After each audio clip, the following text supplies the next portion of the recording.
Hello and top of the morning to you. You know, I was just thinking it's really weird. We kind of all just skipped St. Patrick's Day this year with the whole world sort of grinding to a halt with this COVID-19 virus that's going around, sneaking its way into our lives. Personally, I'm in Kansas. I'm self-isolating here at home. I have a little half an acre. My husband's a truck driver, over-the-road truck driver, so he's out there on the front lines with the other drivers, trying to get our grocery store shelves restocked and bringing the goods to the people.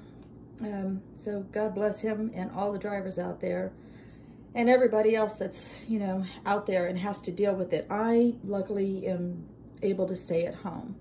So I was just kind of showing what I'm doing to kind of keep myself healthy and active and just trying to distract myself from all of this.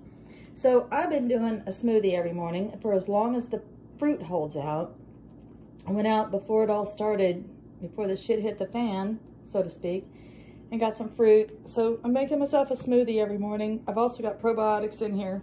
So what my recipe is I just took a bunch of bananas, sliced them up, and then mixed them in a big bowl like I was making a fruit salad, and I mixed them with raisins and coconut.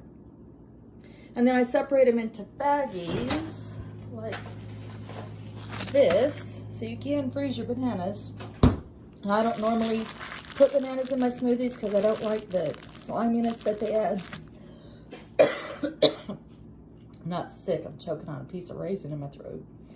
But it's really, the flavor, the sweetness is there in the bananas, so that's why I got the banana in there. So it's banana, raisin, coconut, and then I just add some probiotic yogurt to that.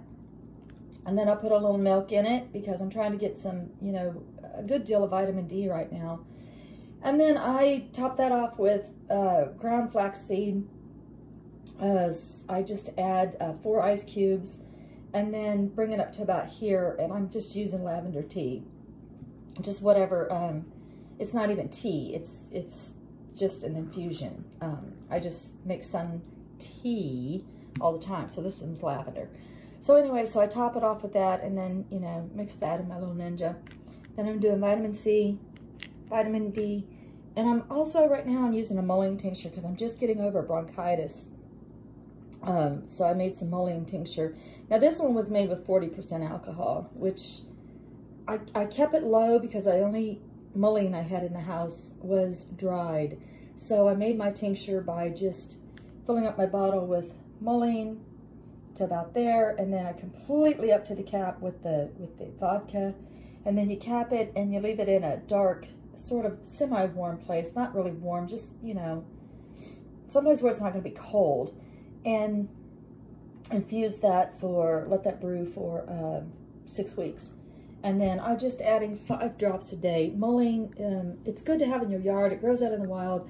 It's got really big, huge, fuzzy leaves. It's also known as cowboy toilet paper, which, haha, we can all use more toilet paper right now, right? But it's also supposed to be good for your lungs. And so I was using this to clear out my lungs with the bronchitis. And it worked, actually. I was taking it every day, just 5 drops. I'm doing 5 drops in the morning, 5 drops at night. This is just me. I'm not a doctor, so don't follow this. But I'm just telling you what I did. And it cleared it up. And then I stopped taking the mullein, and then the bronchitis seemed to come back. Not with really a vengeance, but it was just naggingly hanging on. And so I got back on the mullein tincture, 5 drops in the morning, 5 drops at night, and within a couple of days, it went away again. So it's really good for your lungs. So just read up on mullein, M-U-L-L-E-I-N, mullein, and see if it grows in your area. Make sure you use 3 good sources to ID wild plants before you harvest them. So other than that, yeah, I'm just kind of taking care of my health, taking my vitamins, just trying to stay fit and just conscientious of everything I do. Also outside a lot, working on the gardens. So I'm getting my exercise every day, chasing 2 young pups around the yard. So, you know, that's a lot of exercise. And just trying to hang in there like everybody else. All right, y'all. Peace out.